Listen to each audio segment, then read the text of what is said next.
Hey, and welcome to Matt and Jess TV. I am Matt Roast. And I'm Jessica Bun Bun. This is our Dexter Original Sin Season 1, Episode 4 reaction and review. I don't know what we should actually call this episode. The grand getaway, I don't know, the fleeing in the middle of the night. Okay, that's terrible. Mad Dog meets a truck. Yeah, Mad Dog did meet a truck. See, I know that this season probably should be giving us answers to a couple of things a little bit faster. I think it's moving too slow for my liking, but at the same time, as a diehard Dexter head, it would be impossible for me to sit here and be like, oh, I'm not entertained by how badly Dexter messed this up, because the final few minutes of this were really, really entertaining. I love that they are having him have his stumbles. Like, It's one thing to have Harry teach him the code and, in theory it all works out, sure. But then when you're actually practically doing it, it's not going to work out the way that you think every time. I mean, yes, of course, we've all seen Dexter, and later on he gets much, much better at it. And it does start to go less sideways for him. But he's 20 years old. He's still just learning how to do this. He's only had 2 other people on his table, we'll call it, at this point. Yeah. And now the person that he's going up against is someone who's a professional. And Harry's pretty worried about it for very obvious reasons. Like, this guy is no mess around. Like, this guy does this for a living. How are you going to be able to really take this on? And the answer is, he can't. Okay, here's how I would sort of reference all of this. And that you painted this out. Dexter is 20 years old. Yeah. He's a young dude. And ultimately what happens when you're young is that you feel like you can do anything. You have all of this energy. You're able to bounce all over the place. You've had a couple of things go right for you. Dexter is sort of the equivalent at this point of, he's gone and played some pickup basketball, I don't know, at his local playground. He's shot some threes. He's blocked some shots of maybe some like 12-year-old kids who are a foot shorter than him. And now he's like, I'm going to go play LeBron one-on-one. And then he goes out there and LeBron just blocks all his shots, talks some trash, just like completely humbles him. And yes, we're all compelled by Dexter. I don't want to say we're all rooting for Dexter. No, we're rooting. I'm rooting for him. It's Dexter. Ultimately, it is the fact that we all want to watch Dexter, but Dexter also needs to be humbled. And this is a moment where Dexter was very much humbled. This is a learning experience for him. That's what, for me, this show is really about, is Dexter learning how to become better at what he is doing later when we actually get to the Dexter series where he's older and he's been doing it a while and he's more sort of, we'll call a professional at it. Yeah. He's really good at it, but we needed to be able to see the stumbling blocks of how does he get good? You have to get good by stumbling and making mistakes and coming up against people like Mad Dog who are better than you. And that the only reason you got this kill in the first place is because it happened by accident and it didn't even happen by you. Well, we'll get more into the aftermath of that, how Dexter is going to try to handle all of this. Also, the continued theories about, is this Jimmy Powell case the quote-unquote big bad case we're exploring? I've got another person I'm kind of clocking as a person of interest in all of this. Before we go forward, though, be sure to hit that subscribe button because, we're going to be here through the rest of Dexter Original Sin. But we have also today posted everything about Squid Game Season 2. It is launched on Netflix. There is so much to discuss there. We had a really, really great time talking all about it. Yeah, this season Squid Game's pretty good. So definitely hit that subscribe button. Check out that video. We've got Severance coming up. There's all kinds of great stuff. White Lotus coming up in the new year as well. So stick with us. Okay, here's just the biggest question for you and for everyone out there. Dexter Morgan, you have just seen Mad Dog be run over right in front of you. You have already trashed his place. You have a whole mess over there. You have a whole mess in front of you. What's the first thing you do now? Oh, he's got to run back and clean up what he's got going on over there. He can't stay there. And he's far enough back, I think, at this point that he could run back. Yeah. But I feel like what's probably tinfoil hat going to happen is because he's there and it just happened. I'm sure other people are going to come out. He's going to be stuck being there, and that there's going to be that tension of, I got to get back to his place and clean this up. it's a real delicate thing because I'm sure you'll probably like look around, does his typical thing, sees if anybody is watching him. But even if just one person is coming out of a convenience store or something like that at the very moment that that Mad Dog meets his demise, he's kind of stuck, like you said, and he's posed with this really big problem. And then that introduces these other questions. It's like, okay, do you call Harry for help, even though you've already said, this is my problem, this is something I want to deal with, this is only going to add further stress onto Harry? Or do you just hope that nobody is going to figure out what's going on with Mad Dog for a little while here? The amount of stress that I imagine Harry is under with this, as more and more people are getting killed, and now he's like, oh, I'm going after Mad Dog, who's a professional. Yeah. And seeing Harry's face drop, just feel like this is not it. This is not a good idea. You do not have nearly the experience that this guy has. This guy has decades of experience of taking people out. You've done this twice now. It's not equal. Like, you're going to be in trouble. I don't feel good about this at all. No. And I mean, it all adds up to where we know, and I'm not going to spoil it for anybody who hasn't seen the original Dexter, where Harry ends up. Yeah, it's just a very understandable situation where he ends up based on everything that happens on this show, because it's also the fact that it wasn't that long ago when Dexter took out his last person, and it's really getting to this point where it's fairly often. So that means that Harry is going to constantly be saddled with this again and again and again. And I'm sure, and we even see it in this episode, like he's trying to find some sort of moral or ethical justification in his head where it's like, okay, I have to let my son do this, because if my son doesn't do this, Mad Dog is going to go and take other people out. So I'm doing a quote unquote public service. It's a really hard spot for him to be in. Yeah, he's basically trying to put in his mind that Dexter is like a killer Batman at this point. That he's out there just doing his work for everybody here in Miami. But the reality of it is and has been sitting with Harry. I mean, there's only so much of that he's going to be able to take. And, it is escalating for sure. I mean, Harry was even like, the last time he did this is a couple days ago. Like, why all of a sudden has it gone from nothing to everything? Yeah, and Harry has to have the weight of all of that, then also keep the secret of all of that from these other people who he's worked with for a rather long time. And then on top of all that, go and work some other cases as well. And then also deal with Deb, who's always angry because nobody's really ever around. It's a lot for this guy. Okay, I want to talk about Deb for a second. I love Molly Brown in this role so much. She's doing such a good job as Deb. And my biggest beef, here's my beef hat on, is that they are not giving her enough to do. She is just sort of stuck in this cycle for 4 episodes now of sort of the daughter forgotten. And I know that needs to be built up, and it has been at this point, where Harry's not around enough. He's not putting enough into her. He doesn't even know that she's captain at this point. He knows nothing about what's going on.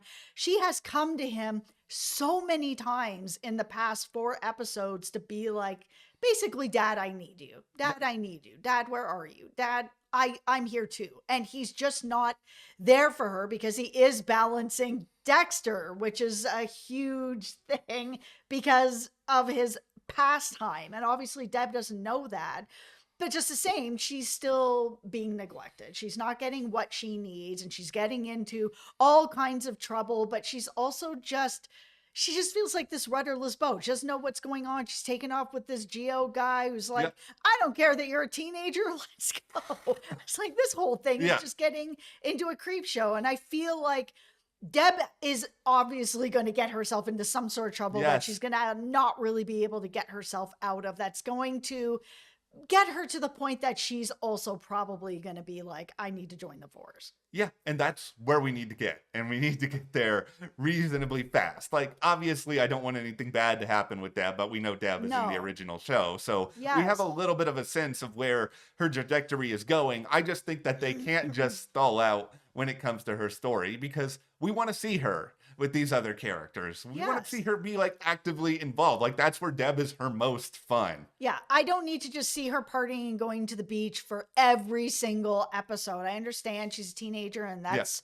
what's going on in her life, but she needs a story. They're wasting the Deb character, they're Yeah. wasting Molly, who's really good at this character. Yeah. Give her a story. I'm really hoping that this Geo story turns into like a really rich story for her. Yeah, and it could. I mean, there's already a lot of evidence that this is not a great dude. Yeah. So just find a way to keep that sort of tying in to what's going on in the rest of the story. Yeah. And with that, it's time to put on the tinfoil hat All here. right. Because in the last video, I pointed a finger at Sarah Michelle Gellar and was basically like, I do not trust you, Buffy. I think you're up to something. I think you might be the person responsible for everything with Jimmy Powell. You're tied to this somehow. And a lot of my logic there was that we know that she's like a special guest star. Mm-hmm. So she's going to be an important part of this season, but not necessarily around long term. So here is where I'm going to introduce a new rule. And this is called, and let's see if I can pronounce it properly, the unusual time corollary, where we are spending way too much time with the character who was not previously important, who has not been promoted, and all of a sudden is in a couple of scenes.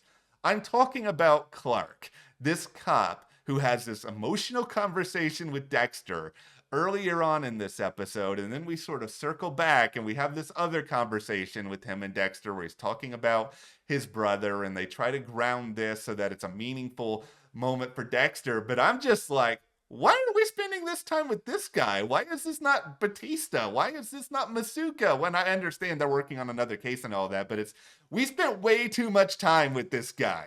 I'm concerned that this person is going to end up becoming somewhat important to Dexter as a friend, as sort of like one of his first like real friends, somebody who cares about him, who's not family.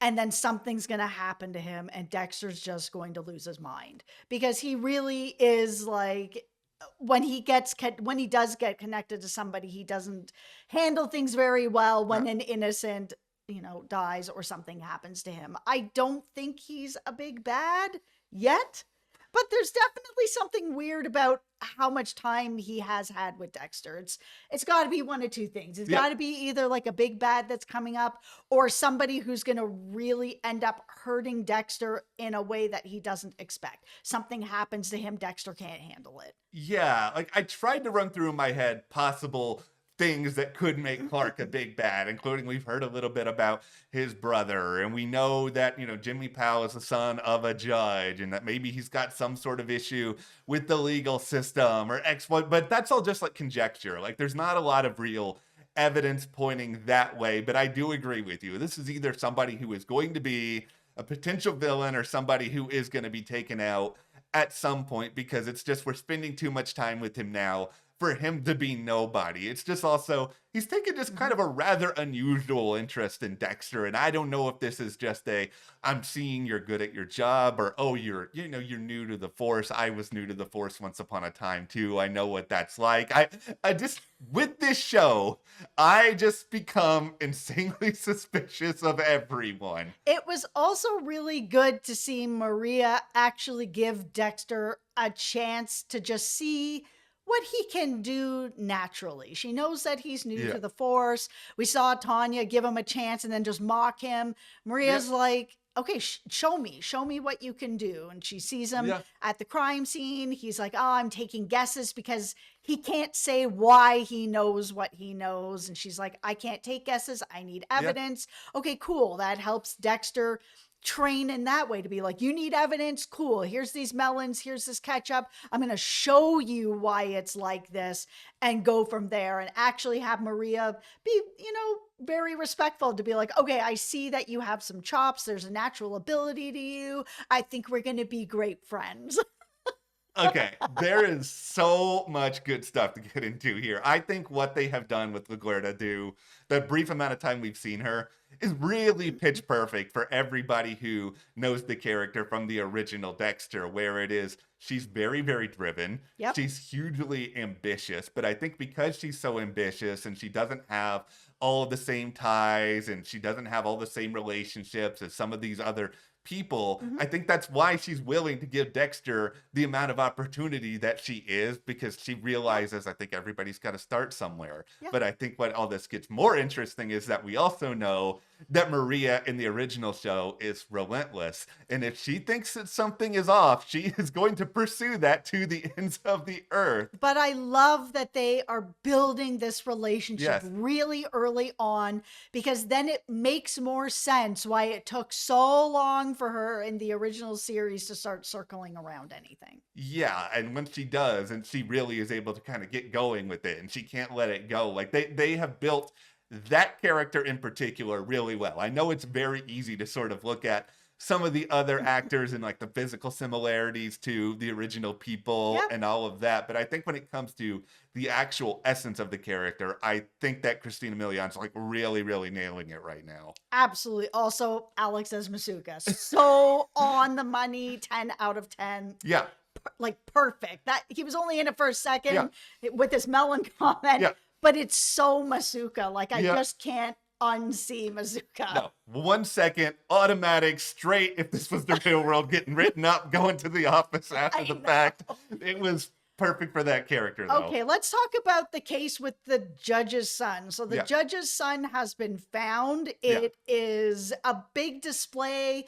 No ransom has been asked for, no demands, no nothing. It's just this big display, and it's really heartbreaking. It's very heartbreaking for Dexter, where he sees, this child who hasn't made it, and it's really affecting him. And I completely understand. I'm a licensed funeral director. Yeah. I've seen hundreds of bodies over the years that I worked in funeral service. But the first and only time I saw a child, it affected me in a way I can't even explain. It affects everybody. Everybody in the funeral home, there is like just this very low hanging cloud when it is a child. It is very different. Yeah, it's really, really tough. It's emotional. I'm not a former funeral director. I don't have any of this experience, but just sort of from an outsider looking at all of this, like it's devastating. Like not only is Jimmy Powell taken out, but he was also captured and trapped for a while before that. Like this kid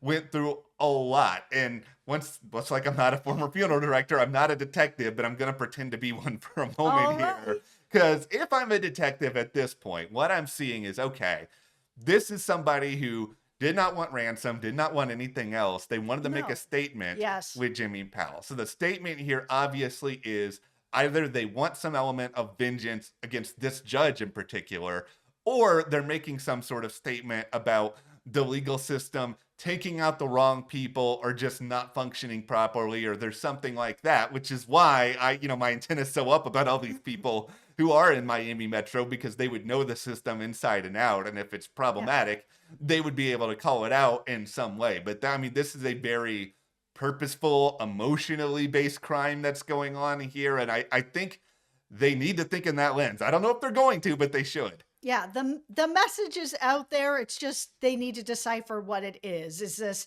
somebody where this judge is going to be trying this person's trial, and they're like, if you don't give me what I want, this is going to happen to your son, kind of feels of it, and it's just not changing. So here's the message. Here's this son. This is what's happened. Make sure you judge correctly. All right, and now it is time for the weekly complaining about the flashback segment. Let's part go. of the episode. I have my beef hat on. Let's go. Oh my God, Laura and Harry Morgan. What's going? Okay, it's like, okay, guys, come on. I know all of this. Yeah, we know all of this. It's wasting my time. I might be able to get something out of it, like we did early on with Harry had another son that we didn't know about. That was good. That was a revelation. It's just all the rest of it, just for now, it feels like filler. Maybe we'll get somewhere. And then I will happily come on here and eat all the crow in the world. I have no problem admitting when I'm wrong. It's just like for now, I just feel like I'm not wrong because I just don't think it's going anywhere. It's not going anywhere. This is good, I'll say, for people who have not seen the original Dexter and don't already know that Harry cheated on his wife a bunch of times with Laura. Yeah. that's great. They are setting that up for the people who are just being introduced to Dexter, and I get it, but they didn't need 4 episodes to get to that point that Harry is doing this. This could have happened in episode 2. This could have happened in episode 3, where then we start to get into how does he end up with Dexter? Yeah, like I wish that, the quote unquote present, I know it's still Dexter's past, but we're going to call it the present for the sake of this show. Like the present we're getting for this show is really entertaining. And even if I want more answers, I want more momentum towards the big bad, I'm having a great time. The flashbacks are just taking me completely out of it. I'm just waiting for them to be over. And Original Sin's fun. It's a good show to cover. Great. I just wish they were doing a little bit more and taking more advantage of the time that they have. Absolutely. Put that story into what's going on in the present. Deb needs a story, yes. and she deserves a story. So let's just put more into that. Also, before we wrap up, I just want to say to everyone out there in the comments who has been demanding dokes over the past few episodes. Oh my goodness, we're here for you. We see you. we love you. We're here for you. We want to be able to yell surprise at the top of our lungs with some other things that we can't say here. Like, we love dokes as much as you. We will see what happens. I'm sure we've got to get a young Dokes. How are we not going to have a young Dokes? I will die if we get the young Dokes this season. It will make me so incredibly happy. Yeah. All right. Well, that's what we got for Dexter Original Sin, Season 1, Episode 4. But let us know what you think of this story in the comments. Do you think we have met the big bad? Is it somebody else? Also, hit that subscribe button. Don't forget, we are covering Squid Game Season 2 today. So much to get into there, and you can support us further by joining our Patreon. We have a link in the description below. We have covered exclusively there Doom Prophecy on HBO. Coming up, we're doing The Pit on Max and also Prime Target on Apple TV+. Thank you guys so much. We'll see you here next time.